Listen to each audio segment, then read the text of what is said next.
Hello everyone and a warm welcome to Achievers YouTube channel. A very good morning guys, I hope you are doing well. स्वागत है सभी का achievers के YouTube channel पर। तो कैसे हैं आप लोग? आशा करता हूँ कि शानदार तरीके से आप अपने लाइफ को एंजॉय कर रहे हो, अपने सेहत, फैमिली और पढ़ाई का ध्यान काफ़ी अच्छी तरीके से रख रहे हो। दोस्तों, हर सुबह की तरह आज भी हम अपने सबसे पहले सबसे बेहतरीन प्रश्नों के संकलन के साथ 10 दिसंबर का करेंट अफेयर्स लेके आया हूँ, जो आपके आने वाले परीक्षाओं के दृष्टिकोण से काफ़ी महत्वपूर्ण साबित होगा। शुरू करने से पहले आपसे निवेदन है कि वीडियो क्लास से देखें, वीडियो अच्छा लगे तो लाइक शेयर कमेंट जरूर करें, क्योंकि आपकी लाइक शेयर कमेंट हम लोग काफ़ी मोटिवेट करता है। तो आइए बिना समय व्यर्थ किए बढ़ते हैं अपने पहले प्रश्न की ओर। उससे पहले जो हमारे चैनल पर नए हैं, जिन्होंने हमारे चैनल को सब्सक्राइब नहीं किया है, उनसे मेरा रिक्वेस्ट है प्लीज़ चैनल को सब्सक्राइब कर दें एवं बेल आइकन दबाकर ऑल पे टैप करें। उससे क्या होगा, जो भी हमारे साइट से अपडेट होगा वो आपको सबसे पहले मिल सकेगा। ठीक है, तो चलिए मूव करते हैं आज के पहले प्रश्न की तरफ। सबसे पहले थोड़ा कलर में चेंज कर लेता हूँ, उसके बाद मैं बात करता हूँ आज का पहला प्रश्न के बारे में। प्रश्न है, किस देश की गो फॉर जीरो नीति ने देश को अपने कोविड-19 मामलों को नीचे लाने में मदद की है? Which countries go for zero policy has helped the country bring down it's covid cases? तो ये ऑस्ट्रेलिया के नीति है जिसको गो फॉर जीरो नीति बोलते हैं। वो देश के अपने कोविड-19 मामलों को नीचे लाने में इनके द्वारा मदद किया गया। किसके द्वारा? गो फॉर जीरो नीति के द्वारा। ठीक है, तो इसके बाद जो फैक्ट्स है वो देख लीजिए। ऑस्ट्रेलिया की गो फॉर जीरो नीति ने देश को अपने कोविड-19 मामलों को नीचे लाने में मदद की है। ऑस्ट्रेलिया की शून्य नीति के बारे में, ऑस्ट्रेलिया की शून्य नीति के लिए गो फॉर एक गैर लाभकारी थिंक टैंक ग्राटन इंस्टीट्यूट द्वारा प्रस्तावित किया गया, जो सरकार को सलाह देता है। जिस तरीके से हमारे देश में नीति आयोग है ना, उसी तरीके से वहां पे आपका क्या है, गो फॉर जीरो नीति है। ठीक है, जो कि आपके कोविड-19 जो मामला है ना, उसको नीचे लाने में काफी ज्यादा हेल्प किया है। तो ये हमारा आज का पहला प्रश्न था। अब मूव करते हैं आज के दूसरे क्वेश्चन की तरफ। प्रश्न है, किस आईटी के शोधकर्ताओं की एक टीम ने नम हवा से पानी की कटाई के लिए एक विधि विकसित की है? A team of researchers from which IT has developed a method for harvesting water from moist air? तो ये जो है वो आपके भारतीय प्रौद्योगिकी संस्थान गुवाहाटी के द्वारा आपके हवा में जो पानी का मात्रा होता है ना, उसको कटाई के लिए एक विधि को, एक आपका मेथड को डेवलप किया गया है। किसके द्वारा किया गया? भारतीय प्रौद्योगिकी संस्थान गुवाहाटी के द्वारा। ठीक है, तो हमारा आज का दूसरा प्रश्न था। अब मूव करते हैं अगले प्रश्न की तरफ। अगला प्रश्न है, भारत में 5G एनआर का निर्माण करने वाला भारत का पहला कंपनी कौन है? Who is the first company in India to manufacture 5G NR? तो ये जो है वो नोकिया कंपनी है, सबसे आपका पुराना कंपनी, जो मतलब आपको सबसे ज़्यादा ट्रस्ट इस कंपनी पे हुआ करता था। हालांकि वो अभी के ज़माने में अपने जो भी उसके मतलब आप सॉफ्टवेयर वगैरह है या फिर जो भी अपना उसका चीज़ है उसको डेवलप नहीं कर पाया है, लेकिन अभी क्या है, वो 5G एनआर के लिए ये अपना सिस्टम को डेवलप कर रहा है। ठीक है, नोकिया ने भारत में अगली पीढ़ी के 5G उपकरण का उत्पादन शुरू कर दिया है। 5G एनआर क्या है वो देख लीजिए सबसे पहले। तो 5G एनआर जो है वो 5G न्यू रेडियो है। ठीक है, यह 5वीं पीढ़ी के मोबाइल नेटवर्क के लिए विकसित एक नई रेडियो एक्सेस तकनीक है। इसे 5G नेटवर्क के इंटरफेस के लिए मानक के रूप में तैयार किया गया है। तो 5G एनआर किसके द्वारा लॉन्च किया जा रहा है? तो ये नोकिया के द्वारा लॉन्च किया जा रहा है, इस पे काम स्टार्ट किया गया है। ठीक है, तो ये हमारा आज का तीसरा प्रश्न था। अब मूव करते हैं अगले प्रश्न की तरफ। अगला प्रश्न है, किस संगठन ने हाल ही में उस प्रस्ताव को मंजूरी दे दी है जो 27 दिसंबर को अंतर्राष्ट्रीय महामारी की तैयारी के लिए अंतर्राष्ट्रीय दिवस के रूप में चिन्हित करने की घोषणा की थी? Which organization recently approved the proposal that announced December 27 to mark the International Day of Preparation for International Pandemic? तो ये संयुक्त राष्ट्र के द्वारा उस प्रस्ताव को मंजूरी दे दिया गया है जो 27 दिसंबर को अंतर्राष्ट्रीय महामारी की तैयारी के लिए अंतर्राष्ट्रीय दिवस के रूप में चिन्हित करने की घोषणा की गई थी। किसको किया गया? संयुक्त राष्ट्र के द्वारा ये घोषणा किया गया है। इस दिन को सूचना के आदान प्रदान, वैज्ञानिक ज्ञान के संचरण और स्थानीय, क्षेत्रीय, राष्ट्रीय और अंतर्राष्ट्रीय स्तर पर सर्वोत्तम प्रथाओं को चिन्हित करने के लिए चिन्हित किया जाना है। ठीक है, तो ये हमारा आज का फोर्थ क्वेश्चन था। अब मूव करते हैं अगले प्रश्न की तरफ। अगला प्रश्न है, प्रजा फाउंडेशन ने हाल ही में शहरी शासन सूचकांक जारी किया है। सूची में कौन सा राज्य शीर्ष स्थान पर है? द प्रजा foundation has recently release the urban governments index which state tops the list? तो उड़ीसा जो है ना, वो प्रजा फाउंडेशन के द्वारा जारी किए गए इंडेक्स के द्वारा शहरी शासन सूचकांक के द्वारा शहरी शासन सूचकांक में फर्स्ट स्थान पर स्टैब्लिश हुआ। कौन सा है? उड़ीसा है। ठीक है, जो मतलब शहर में जो शासन का पद्धति होता है ना, उसमें सबसे ज़्यादा टॉप पे कौन है? उड़ीसा है, सोच लीजिए। और भी स्टेट्स हैं, लेकिन वहाँ पे उड़ीसा के सामने कोई भी अव्वल नहीं है। आपको दिल्ली जो है, दिल्ली भी नहीं है, तो टॉप पे कौन कर रहा है? उड़ीसा जो है वो टॉप पर स्थान पे है शहरी शासन सूचकांक के आपके सूची में, ठीक है। अब देख लीजिए कहाँ कहाँ पे कौन कौन से राज्य है। उड़ीसा राज्य की सूची में सबसे ऊपर है, और मणिपुर और नागालैंड सबसे नीचे है। सबसे ऊपर कौन है? उड़ीसा, और मणिपुर नागालैंड का सबसे नीचे है। शहरी शासन सूचकांक, शहरी प्रशासन सूचकांक के अनुसार महाराष्ट्र और छत्तीसगढ़ के बाद उड़ीसा था, समझे। महाराष्ट्र और छत्तीसगढ़ के बाद क्या था? उड़ीसा था। सूची में दिल्ली जो है वो 13वें स्थान पे है। कौन से स्थान पे है? 13वें स्थान पे है। दिल्ली जो हमारे देश का जो जहाँ पे आपका जो भी शासन का पद्धति होता है वहीं से रूलिंग किया जाता है, वो कौन से स्थान पे है? 13वें स्थान पे है। आपका जो उड़ीसा है वो फर्स्ट स्थान पे एस्टैब्लिश है, ठीक है। अब उड़ीसा के बारे में जो भी फैक्ट्स है वो देख लीजिए। कैपिटल हो गया इसका भुवनेश्वर, और लार्जेस्ट सिटी इसका भुवनेश्वर है। गवर्नर गणेशी लाल है, और चीफ मिनिस्टर कौन है? नवीन पटनायक। इन्हीं कैबिनेट में 147 सीट है, और राज्यसभा में 10 सीट है। लोकसभा में कुल 21 सीट है, और जो हाईकोर्ट है वो उड़ीसा हाईकोर्ट है, ठीक है। एरिया वाइज रैंकिंग 8 है, और पॉपुलेशन कितना इसका?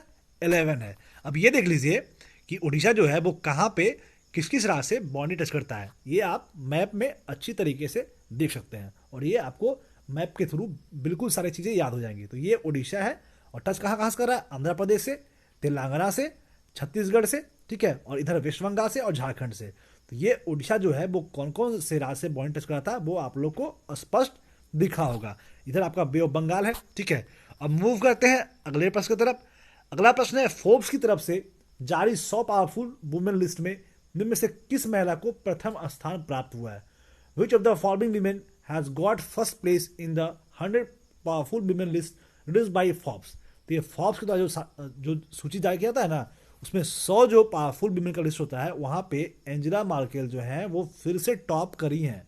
मतलब उनका जो स्थान है वो बिल्कुल टॉप पे, सबसे ऊपर में है। कौन है? Angela Merkel. हर साल की भांति इस साल भी वो सबसे ऊपर पे स्टैब्लिश्ड है। इसकी जो सूची जारी किया जाता है वो फोर्ब्स की तरफ से ये सूची जारी किया जाता है, ठीक है। इस सूची में लगातार 10वें साल जर्मनी के चांसलर एंजेला मार्केल शीर्ष स्थान पर स्टैब्लिश्ड है। तो हमारा आज का छठा प्रश्न था। अब मूव करते हैं अगले प्रश्न की तरफ। अगला प्रश्न है, हाल ही में 16वें प्रवासी भारतीय दिवस 2021 के लिए वेबसाइट का शुभारंभ किसने किया है? Recently who launch the website for 16 प्रवासी भारतीय दिवस 2021। तो ये श्री बी मुरलीधरन के द्वारा 16वें प्रवासी भारतीय दिवस 2021 के लिए वेबसाइट का शुभारंभ किया गया है। उन्होंने यह भी घोषणा की है कि प्रधानमंत्री मोदी जी ने 9 जनवरी को प्रवासी भारतीय दिवस सम्मेलन का उद्घाटन करेंगे, ठीक है। चलिए आप लोग ये बताइए कि जो प्रवासी दिवस जो मनाया जाता है वो क्यों मनाया जाता है? तो इस प्रश्न का आंसर थोड़ा सा आप नोट डाउन आप कर लीजिए अपने कॉपी में भी, और उसको अच्छी तरीके से आप कमेंट में लिखिएगा कि प्रवासी दिवस क्यों मनाया जाता है, ठीक है, और कब मनाया जाता है। ये प्रश्न को यहाँ पे हालांकि यहाँ लिखा हुआ है, तो ये क्यों मनाया जाता है इसका प्रश्न का आंसर आप लोगों को कमेंट में करना है। तो ये हमारा सातवां प्रश्न था। अब मूव करते हैं अगले प्रश्न की तरफ। अगला प्रश्न है, हाल ही में किस देश ने पहली बार अपने कृत्रिम सूर्य परमाणु संयंत्र रिएक्टर को सफलतापूर्वक संचालित किया? Recently which country successfully operated its artificial sun nuclear fusion reactor for the first time? ये चीन के द्वारा पहली बार कृत्रिम सूर्य परमाणु संयंत्र रिएक्टर को सफलतापूर्वक संचालित किया है। ये कृत्रिम सूर्य मतलब मानव के द्वारा बनाया गया सूर्य। एक तो नेचुरल सूर्य है, हमारे सूर्य देवता कह सकते हैं, ठीक है, जो हम लोग को सनलाइट देता है, ठीक है, और जो जिसके कारण हमारे पृथ्वी एग्जिस्ट करता है, ठीक है। तो जो कृत्रिम सूर्य का निर्माण जो किया है वो पहली बार चीन के द्वारा, मैनमेड सूर्य जो है वो चीन के द्वारा बनाया गया है, ठीक है। अब इसके बारे में जो फैक्ट्स है वो देख लीजिए। चीन ने हाल ही में पहली बार अपने कृत्रिम सूर्य परमाणु संयंत्र रिएक्टर को सफलतापूर्वक संचालित किया। इस परमाणु रिएक्टर से स्वच्छ ऊर्जा प्राप्त होने की उम्मीद है। चीन के वैज्ञानिकों ने कृत्रिम सूरज परमाणु संयंत्र रिएक्टर को सफलतापूर्वक कर दुनिया में दूसरे सूरज के दावे का सच कर दिखाया है। यानी जो दूसरे सूर्य भी हैं होते हैं, मतलब हो सकते हैं, इस दावे को भी चाइना के द्वारा सच कर दिखाया गया, और ये कृत्रिम सूर्य का निर्माण चीन के द्वारा सफलतापूर्वक संचालित किया गया, ठीक है। ये परमाणु संयंत्र रिएक्टर के द्वारा, मतलब परमाणु संयंत्र रिएक्टर का सफलतापूर्वक कृत्रिम सूर्य का संचालित किया गया। तो ये हमारा आज का 8वां प्रश्न था जो कि चाइना के द्वारा डेवलप किया गया। अब मूव करते हैं अगले प्रश्न की तरफ। अगला प्रश्न है, हाल ही में विधायी कृषि कानूनों के खिलाफ चल रहा किसान विरोध प्रदर्शन के किसान विरोधाभासों के समान है। The ongoing peasant protest against recent legislative agriculture laws are similar to present contradiction of which. तो मतलब कह रहा है कि जो हाल में विधायक कृषि कानून के खिलाफ में जो भी फिलहाल जो भी आपके पंजाब के लोग जो कृषि बिल आया, जो किसान बिल आया, जो फार्मर बिल आया, उस पर जो लोग उसके लिए आपका कंट्रोवर्सी चल रहा है, जो मतलब लोग इसके विरोध कर रहे हैं, तो वो किस विरोध के समान है? पहले भी इस तरीके का विरोध हो चुका है, तो वो कौन से विरोध के समान ये विरोध है? तो ये 1907 में सेम टाइप का विरोध हुआ था। मतलब उसमें उस समय क्या सीन बना था वो देख लीजिए। हाल ही में जो आपका विधायक कृषि कानून के खिलाफ चल रहा है किसान विरोध प्रदर्शन, जो कि 1907 के किसान विरोधाभासों के समान है। किसानों ने तब 3 ब्रिटिश कानूनों का विरोध किया था, जैसे कि पंजाब में भूमि उपनिवेशीकरण अधिनियम, दोआब बारी अधिनियम और पंजाब भूमि अलगाव अधिनियम है। तो ये 1907 में ब्रिटिश कानूनों के खिलाफ विरोध किया था। हालांकि अभी जो है वो हमारे देश के मोदी सरकार के खिलाफ ये विरोध कर रहे हैं।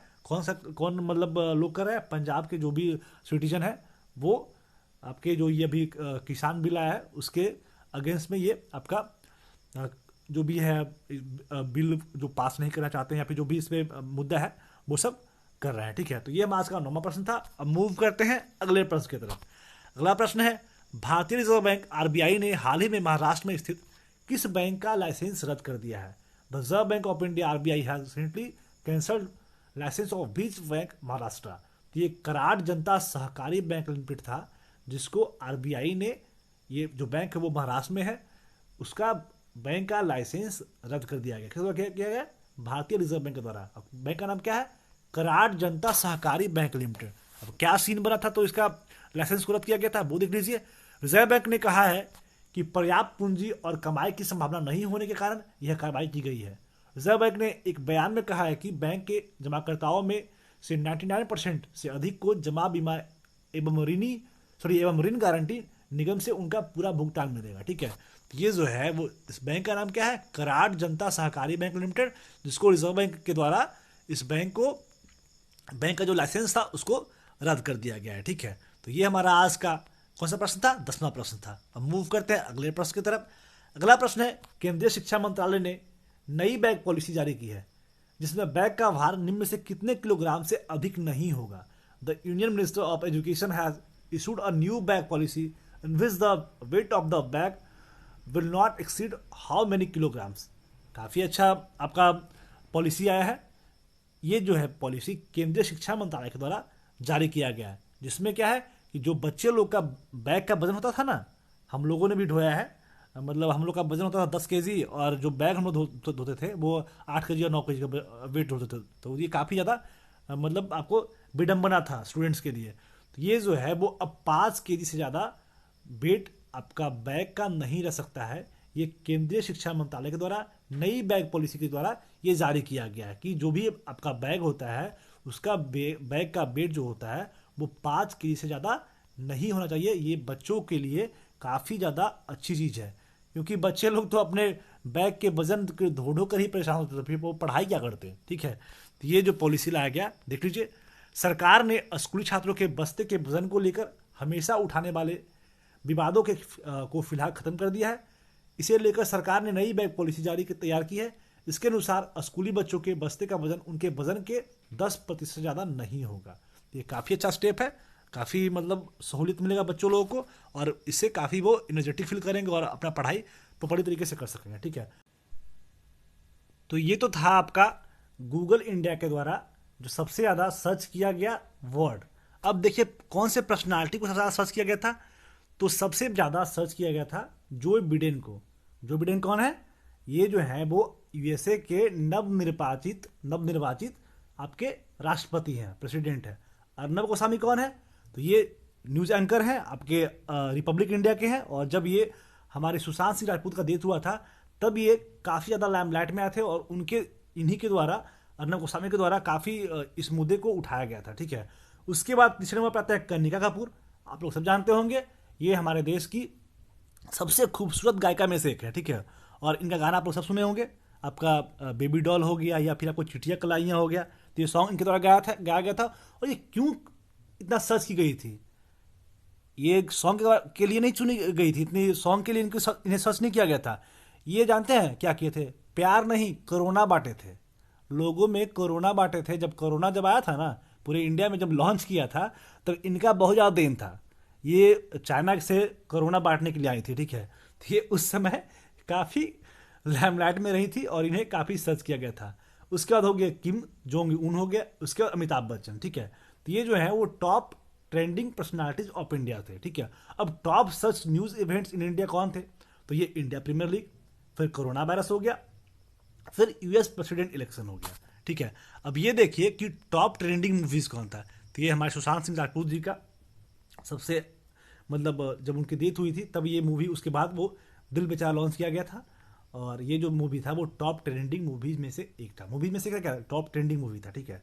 तो ये हमारा आज का 12वां प्रश्न था। अब मूव करते हैं अगले प्रश्न की तरफ। अगला प्रश्न है, डिक्शनरी.com ने किस शब्द को 2020 का वर्ड ऑफ ईयर घोषित किया है? Which word has been declared by dictionary.com as the word of the year of 2020? तो ये पैनाडेमिक को डिक्शनरी.com के द्वारा वर्ड ऑफ द ईयर घोषित किया गया। किसे घोषित किया गया? पैनाडेमिक को। आप लोग को ये बताना है कि क्वारंटीन वर्ड को कौन से डिक्शनरी के द्वारा वर्ड ऑफ द ईयर घोषित किया गया। तो इस प्रश्न का आंसर आप लोग को देना है। आप लोगों से मेरा 2 प्रश्न हो गया है। अब मूव करते हैं अगले प्रश्न की तरफ। अगला प्रश्न है, कितने राज्यों ने one nation one ration card योजना को मान्यता प्रदान की है? How many state have recognise the one nation one ration card scheme? तो ये कुल 9 राज्यों के द्वारा one nation one ration card योजना का मान्यता दिया गया है। अब ये कौन कौन सा राज्य है वो देख लीजिए। तो उसमें आ गया आपका गोवा, आ गया आंध्र प्रदेश, हरियाणा, तेलंगाना, कर्नाटका, केरला, उत्तर प्रदेश, त्रिपुरा एंड गुजरात। तो ये कुल 9 राज्य के द्वारा one nation one ration card योजना का शुभारंभ किया गया, ठीक है। अब मूव करते हैं अगले प्रश्न की तरफ। अगला प्रश्न है, हाल ही में किस भारतीय क्रिकेटर ने सभी प्रारूपों से संन्यास लेने की घोषणा की है? Which Indian cricketer has recently announced his retirement from all formats? तो जी हाँ, ये है पार्थिव पटेल, जिसको आप छोटा गिल भी बोल सकते हैं। ये आईपीएल में इन्हें छोटा गिल के नाम से जाना जाता है। और ये जो है वो आईपीएल के आपका जितने भी क्रिकेट के फॉर्मेट होते हैं सारे फॉर्मेट से इनके द्वारा संन्यास लिया गया। किनके द्वारा लिया गया? पार्थिव पटेल के द्वारा। ये आपके इंडिया के बल्लेबाज थे। ये जो है वो 35 ईयर्स ओल्ड लेफ्ट हैंडर थे, who made his international debut इन 2002, यानी 2002 में डेब्यू किए थे। इनके द्वारा 25 टेस्ट खेला गया था, 38 ओडीआई और 2 टी20 खेला गया था, ठीक है। ही लास्ट वोर इंडियन जर्सी, जब वो लास्ट जर्सी इंडिया का लास्ट जर्सी पहने थे, 2018 में पहने थे, ठीक है। और वो टेस्ट में पहने थे जो कि आपके साउथ अफ्रीका के अगेंस्ट था जोहान्सबर्ग में। तो ये थे पार्थिव पटेल जो क्रिकेट के सारे फॉर्मेट से संन्यास ले लिए हैं, ठीक है। मूव करते हैं अगले प्रश्न की तरफ। अगला प्रश्न है, निम्नलिखित में से 2020 के पुरुष और महिला विश्व एथलीट ऑफ द ईयर कौन है? Who among the following are the 2020 male and female world athletes of the year? तो इनका नाम मोडो डुप्लिट्स और यूलिमार रोजास है, जो कि आपके 2020 के पुरुष और महिला विश्व एथलीट ऑफ द ईयर बने हैं। क्या क्या नाम है? मोडो डुप्लिट्स और यूलिमार रोजास, ठीक है।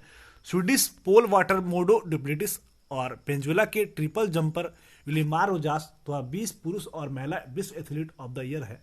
वे अपने देशों के पुण्य के दौरान घोषित प्रतिष्ठित एक एथलीट्स पुरस्कार के पहले प्राप्त करता है। तो इनका क्या नाम था? मेडो डुप्लिट्स और यूलिमार रोजास, जो कि 2020 के पुरुष और महिला विश्व एथलीट ऑफ द ईयर घोषित किए गए हैं, ठीक है। अब मूव करते हैं question of the last day, जिस प्रश्न का आंसर आप लोगों के द्वारा काफी अच्छी तरीके से दिया गया था। प्रश्न क्या था? वायु प्रदूषण के कारण विश्व की पहली मृत्यु कहां दर्ज की गई है? Where is the world's first death due to air pollution recorded? ये जो है वो ब्रिटेन में वायु प्रदूषण के कारण विश्व की पहली मृत्यु दर्ज की गई थी। और इस प्रश्न का आंसर देखिए किनके द्वारा दिया गया। तो ये जी हाँ, ये दीक्षा गर्ग जी हैं, जिनके द्वारा काफी खूबसूरती से इस प्रश्न का आंसर दिया गया था, ठीक है। तो दीक्षा जी, इसी तरीके से आप हर दिन आंसर करते रहिए। पहले देखिए आप लोग इनके द्वारा आंसर क्या किया गया। जितने मैं सारे क्वेश्चन पूछा हूं सारे प्रश्न का आंसर इनके द्वारा दिया गया है, ठीक है। जो world's first death due to air pollution has been recorded in Britain, उसके मैं पूछा था कि जो निर्मला सीतारमण है वो क्या है, अभी फिलहाल देश का कौन से पद को संभाले हैं। तो ये आपके फिनांस मिनिस्टर है, ये जो है आपके वित्त मंत्रालय को संभाली है। उसके बाद पूछा था मैं कि पॉपुलेशन बाय रैंकिंग जो फर्स्ट स्थान पर स्टैब्लिश्ड है वो कौन सा स्टेट है। तो ये प्रश्न का भी आंसर इनके द्वारा दिया गया था। तो उत्तर प्रदेश जो है वो फर्स्ट स्थान पे एस्टेब्लिश है आपके पॉपुलेशन वाइज रैंकिंग के अनुसार, ठीक है। फिर मैं पूछा था कि आपका माउंट एवरेस्ट जो है वो हाईएस्ट पीक है। उसके बाद पूछा था कि आप जो प्रीवियस हाइट था वो क्या था, तो 8,848, ठीक है। और फिर उसके बाद पूछा था कि आप पे कौन कौन से न्यू डिप्टी चीफ मिनिस्टर हुए हैं आपके बिहार के, तो इस प्रश्न का आंसर भी इनके द्वारा काफ़ी अच्छी तरीके से दिया गया है। तो देखिए आप लोग मोटिवेट होते हैं ना, देखिए कितने अच्छी तरीके से इनके द्वारा आंसर किया गया है। तो बस आप लोग भी इसी तरीके से कीजिए, हमारी दुआ आप लोग के साथ में है, बस आप लोग कीजिए। मैं काफ़ी खुश होता हूँ, काफ़ी अच्छा लगता है जब आप लोगों का मेहनत में देखता हूँ ना, तो बड़ा रिलैक्स फील होता है कि भाई मैं मेहनत कर रहा हूँ तो ये लोग भी मेहनत कर रहे हैं। तब मेरा मेहनत करने का जो उत्सुकता होता है, जो मेरा कॉन्फिडेंट होता है, जो मेरा मोटिवेशन होता है, वो गजब लेवल का बढ़ता है। तो बस मेरा जो कुंजी है ना, हमेशा बोलता हूँ आप लोग के हाथों में है, आप जितना ऐडना चाहते हो ऐड दीजिए, मैं आपको काफ़ी एनर्जेटिक फील कराऊंगा और काफ़ी ज़्यादा अच्छे अच्छे कंटेंट प्रोवाइड कराऊंगा, ठीक है। अब मूव करते हैं क्वेश्चन ऑफ द डे, जिस प्रश्न का आंसर आप लोगों को कमेंट में देना है। प्रश्न है, अंतर्राष्ट्रीय ओलंपिक समिति ने पेरिस में साल 2024 में होने वाले खेलों में किस खेल को आधिकारिक तौर पर ओलंपिक खेलों का दर्जा दे दिया है? Which sport has officially been given Olympic games status by the International Olympic Committee in the games to be held in Paris in the year 2024? Option A cricket, option B kabaddi, option C break dance, option D football. तो इस प्रश्न का answer आप लोग comment में देना है। अन्य में जो प्रश्न पूछा उस प्रश्न का आंसर भी आप लोग को कमेंट में अवश्य देना है। यदि आप जीके, जीएस या स्टैटिक के कोई भी विषय का फ्री स्टडी मटेरियल पढ़ना चाहते हैं तो हमारे वेबसाइट पर ज़रूर विजिट करें, जिसका लिंक नीचे डिस्क्रिप्शन में दिया हुआ है। साथ ही साथ जीके, जीएस, करंट अफेयर्स की डेली क्यूज़ के लिए हमारे टेलीग्राम ग्रुप को ज्वाइन करें। आज के पीडीएफ के लिए हमारे ऑफिशियल टेलीग्राम चैनल को सब्सक्राइब करें, इसका भी लिंक नीचे डिस्क्रिप्शन में दिया हुआ है। आप लोग पढ़ते रहें, घर पे रहें, सुरक्षित रहें, और यदि वीडियो अच्छा लगे तो लाइक कर दें और इसे अपने सगे संबंधियों दोस्तों में शेयर करें। और यदि आप हमारे चैनल पर नए हैं तो चैनल को सब्सक्राइब कर लें। वीडियो में अंत तक बने रहने के लिए बहुत बहुत धन्यवाद। मिलते हैं आपसे अगले दिन। जय हिंद।